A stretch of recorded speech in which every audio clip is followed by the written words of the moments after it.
Hello, welcome to my channel. Thank you so much for stopping by to spend some time with me here today.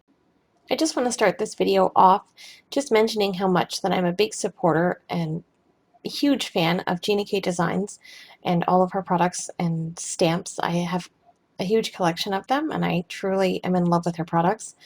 If you follow my channel, you'll notice that quite a few of my videos showcase her products that I have purchased with all of my own money. I've not been asked to showcase anything here for you today. I just truly love the products and want to share them with you. Today's video is going to be part one of a three-part series. This series will be solely focused on wreath building using all of the different templates that Gina K Designs has for wreath building. Starting off with the mini wreath builder bundle. This has a mini wreath builder template and a mini stamp set, which are now sold separately. So I've got three little mini wreath builder projects plus one bonus project for you today. The first thing we'll need to do is cut the cardstock to the right size. So I'm going to show you how to do that. Here is a look at the mini wreath builder stamp set and coordinating stencil.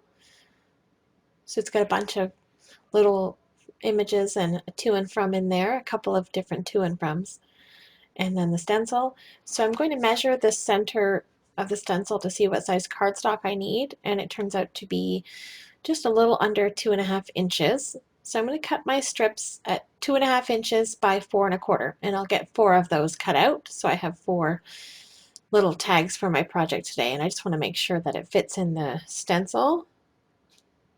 So I'm just going to cut this piece in half. Again, it's just a little under 2.5 inches by 4.25 each tag. I'm going to tape the wreath builder template down into my Misti so it doesn't move around. And then we'll be ready to start these projects. So let's jump in with project number one. So I'll slip my little tag into place there and put my bar magnet over top to hold it in place. I'll choose one of the little leafy images from the stamp set.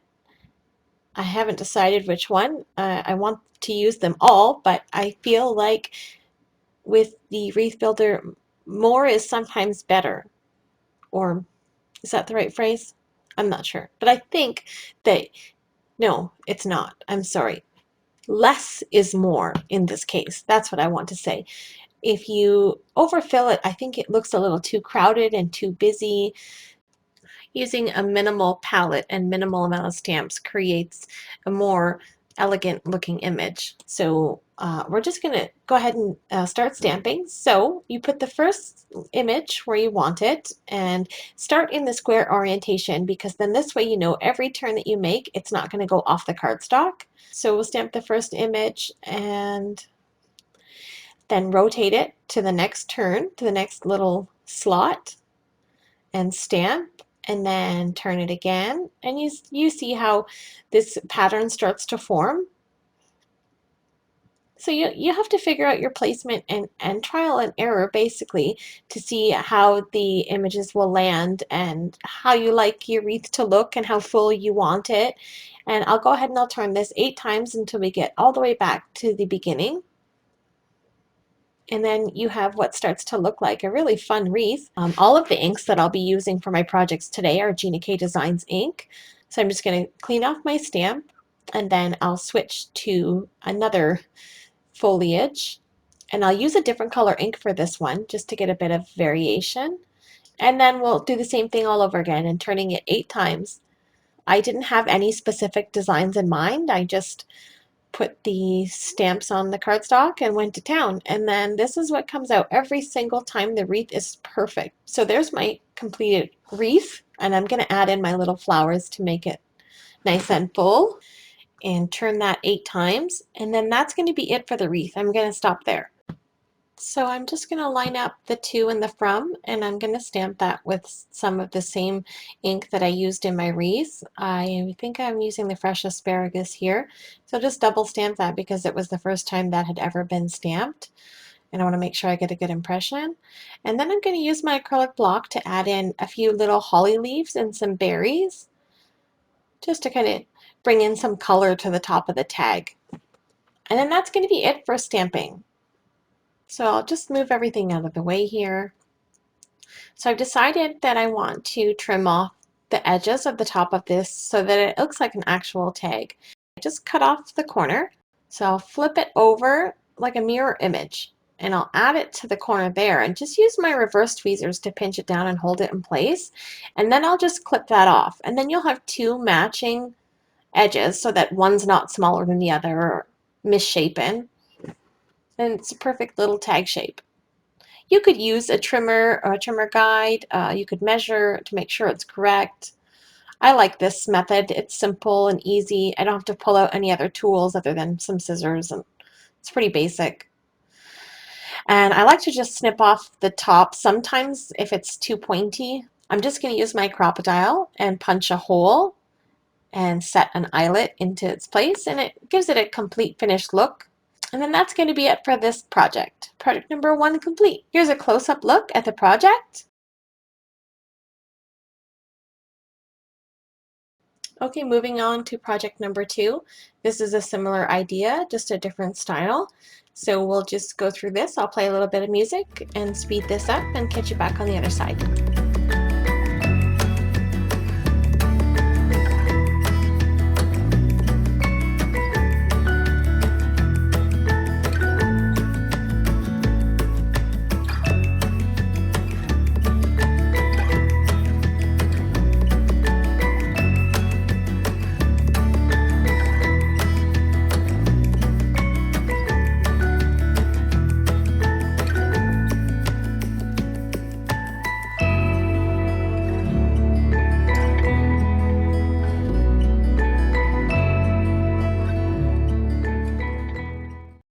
So if you'll notice, I got a little bit of ink on the door of my Misti and transferred that to the top of my tag where it was overhanging from my Misti. So just be cautious of that when you're using full-size ink pads. I think in this case with little small stamps, the mini ink cubes would work a little bit better.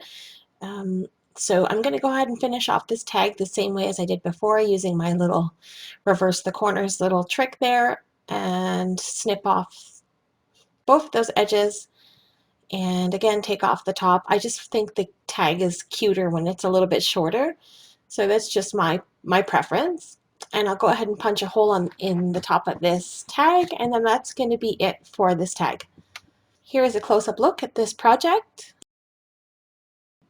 Up next, project number 3. This tag is going to be just a little bit different. We'll be using the same wreath building method. We'll just be using some snowflakes and different images to create the wreath this time. For this example, I will only be stamping in the square orientation. So I'm going to skip a turn each time and we'll get a little bit of a different look. Instead of filling the wreath with 8 of the same image, we'll only have 4.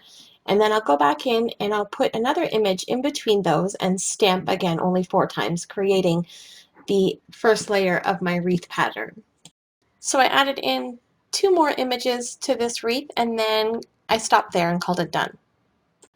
Here's a close-up of what this cute little wintry pattern looks like so far. Okay, so we're going to be doing a little bit of partial die cutting. I lost a little bit of footage here, but you can see I cut the top of this tag out with a scallop die. I've also stamped the to and from on top in a different font than I had for the previous projects. And I'm taking just an oval that's just a little bit larger than the scallop die that I used.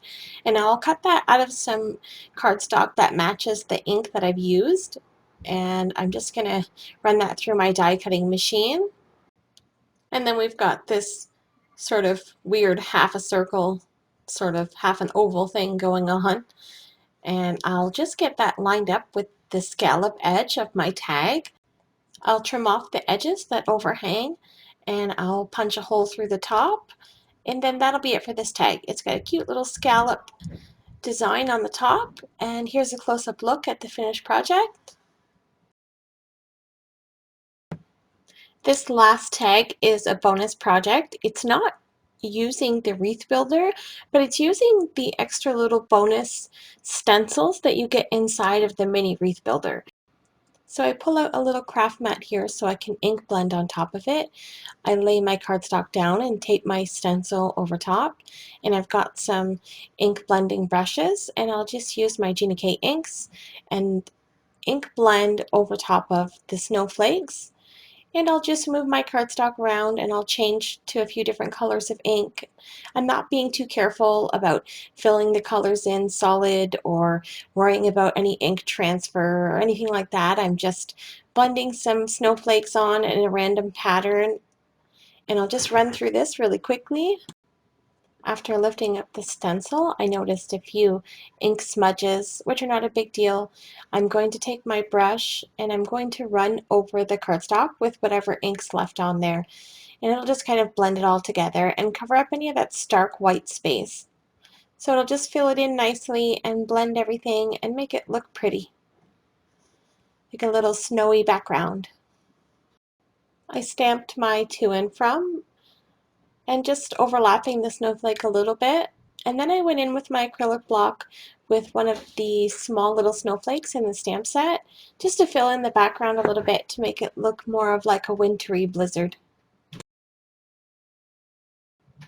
I snipped off my corners, punched a hole, and then called this tag done. Here's a close-up look at the finished bonus project. Here is a look again at all of the projects that we made today. I hope that you enjoyed this video, and there'll be a few more to come in this series. As I mentioned before, this will be a 3-part series, so I hope that you will keep an eye out for part 2. Thank you so much for taking time out of your day to spend it here with me. I truly appreciate all of the support, the likes, the thumbs up, and especially when you subscribe. If you haven't done so already, make sure to hit the like button if you enjoyed the content here today to let YouTube know I'm doing my job right. I would love it if you can subscribe to my channel, and don't forget to hit the little notification bell to be notified of any future uploads. All of the links to the products that I've used will be listed down below. Please note that my links are not affiliate and I do not benefit monetarily in any way from any of the links that I share with you here today. This is purely just me sharing information with you. All of the products I've used today I've purchased with my own money and have not been asked or sponsored by any company to make this video. I share these products because I love them and I want to share my card making journey with you. Again, thank you so much and have a wonderful day.